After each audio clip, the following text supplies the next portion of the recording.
L'auteur de ce livre, c'est le bien-aimé frère Devin Franke. Le titre du livre, Suprême Intention.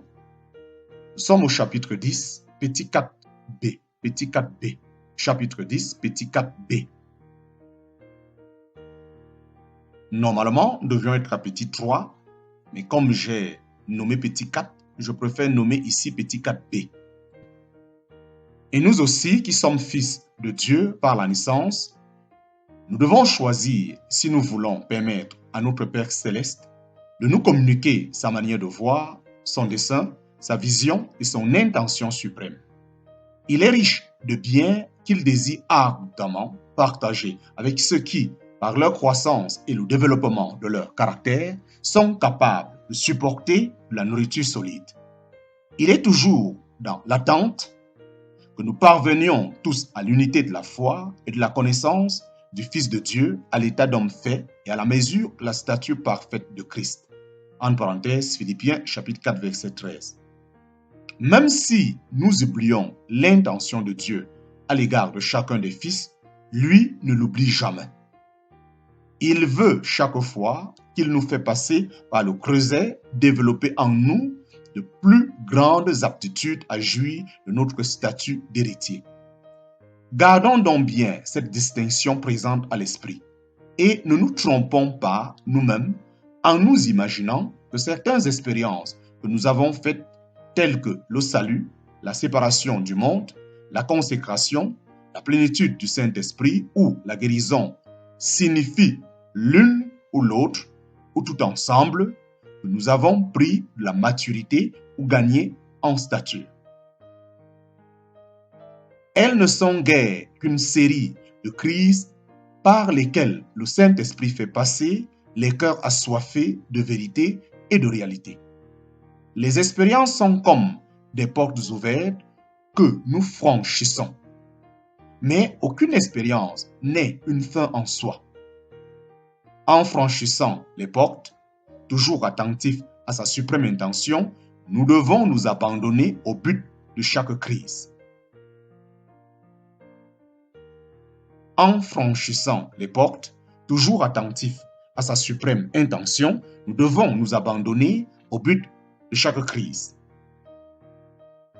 Ainsi, bien que nous soyons par notre naissance des héritiers présomptifs, il y a beaucoup de choses que le Père ne peut pas partager avec nous tant que nous ne sommes pas assez mûrs pour nous en saisir.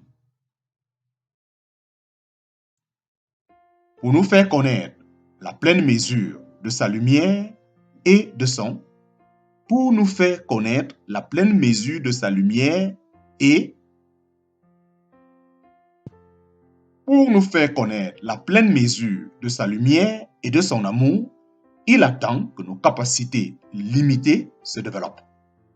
Il désire ardemment nous donner sa paix et sa joie, mais certaines leçons doivent premièrement être apprises à son école. Il peut nous communiquer sa sagesse et sa connaissance, mais l'expérience seule peut nous les faire posséder.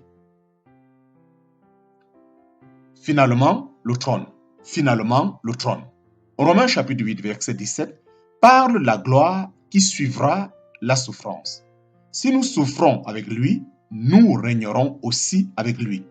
En parenthèse, 2 Timothée chapitre 2, verset 12. Ce n'est pas la souffrance comme telle qui nous qualifie pour le trône, mais la souffrance qui accompagne l'obéissance de celui qui ne demande qu'à apprendre. Ce n'est même pas tout. Ce n'est même pas tout. Il y a d'autres conditions à remplir si nous voulons être qualifiés pour le trône. Certaines d'entre elles seront mieux comprises dans les leçons suivantes au fur et à mesure que la vérité se fera jour. Ce n'est pas la souffrance comme telle qui nous qualifie pour le trône, mais la souffrance qui accompagne l'obéissance de celui qui ne demande qu'à apprendre. Ce n'est même pas tout. Il y a d'autres conditions à remplir si nous voulons être qualifiés pour le trône. Certaines d'entre elles seront mieux comprises dans les leçons suivantes au fur et à mesure que la vérité se fera jour. Mais, disons-le d'emblée, le premier appel de Dieu à l'homme le destinait au gouvernement de la terre, en parenthèse, selon qu'il s'en montrerait digne.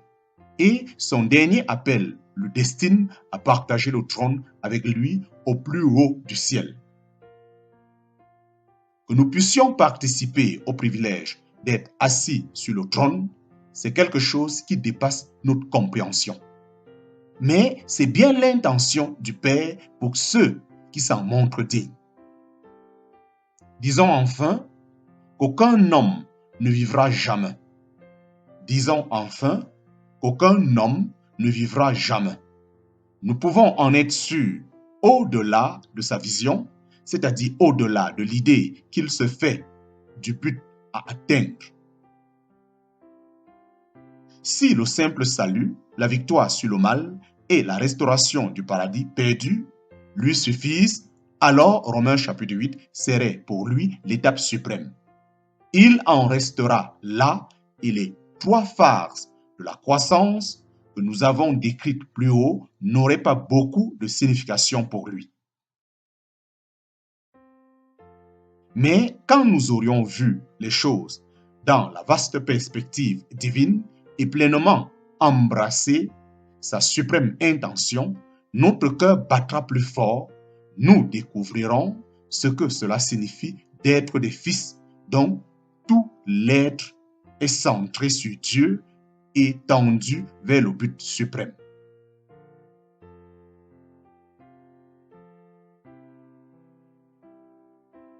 Mais, disons-le d'emblée, le premier appel de Dieu à l'homme le destinait au gouvernement de la terre, en parenthèse, selon qu'il se montrerait digne.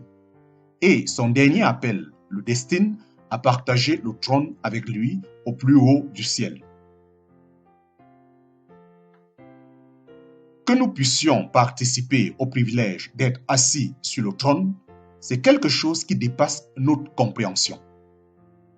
Mais c'est bien l'intention du Père pour ceux qui s'en montrent dignes. Disons enfin qu'aucun homme ne vivra jamais. Nous pouvons en être sûrs au-delà de sa vision, c'est-à-dire au-delà de l'idée qu'il se fait du but à atteindre. Si le simple salut, la victoire sur le mal et la restauration du paradis perdu lui suffisent, alors Romains chapitre 8 sera pour lui l'étape suprême. Il en restera là et les trois phases de la croissance que nous avons décrites plus haut n'auront pas beaucoup de signification pour lui. Mais quand nous aurions vu les choses dans la vaste perspective divine et pleinement embrassé sa suprême intention, notre cœur battra plus fort. Nous découvrirons ce que cela signifie d'être des fils, dont tout l'être est centré sur Dieu et tendu vers le but suprême, l'absolu. Vers le but suprême, l'absolu. Fin du chapitre 10, nous entrons dans le chapitre 11. Nous rendons compte de mieux en mieux que le point de départ doit toujours être le Père. Son désir, son dessein, son intention, car c'est le seul moyen que nous ayons de rester dans une juste perspective. C'est aussi le seul moyen qui nous permette de comprendre cette loi importante qui règle toute son activité. De tout ce qu'il attend de notre part, il est absolument impossible de rien accomplir par nos forces naturelles. Il nous faut pour cela les ressources qu'il fournit lui-même. C'est là sa manière d'obliger les hommes à une constante et absolue dépendance de sa personne. C'est ce qu'on a souvent dénommé l'appel à une vie impossible. Chapitre 11, l'appel à une vie impossible. Chapitre 11, l'appel à une vie impossible. Chapitre 11, l'appel à une vie impossible.